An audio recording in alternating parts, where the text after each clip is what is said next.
Patuloy ang pagsisikap ng Department of Migrant Workers na proteksyonan at bigyang tulong ang mga Filipino worker laban sa mga illegal recruiter. Samantala mga OFW naman na nag-avail ng voluntary repatriation program ng pamahalaan, nakabalik na ng Pilipinas. Ang detalye alamin natin sa report ni Bian Manalo.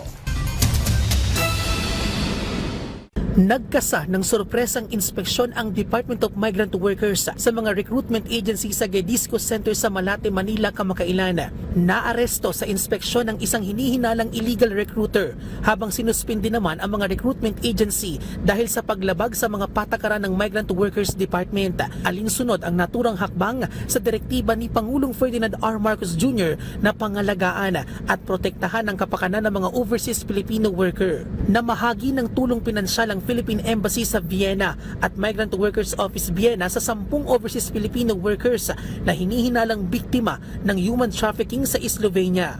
Bukod sa pera, binigyan din sila ng pansamantalang matutuluyan at tinulungang makahanap ng bagong employer. Patuloy ang investigasyon ng ahensya sa kaso. Nakauwi na ng Pilipinas ang 8 overseas Filipino workers mula sa Lebanon na nag-avail ng voluntary repatriation program ng gobyerno.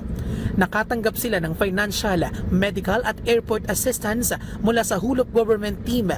Pinagkalooban din sila ng reintegration support mula sa DMW's National Reintegration Center for OFWs. Pinagtibay pa ng Pilipinas at Turkey ang kanilang ugnayan kasabayan ng selebrasyon ng ika-75 anibersaryo ng Philippine-Turkey Diplomatic Relations.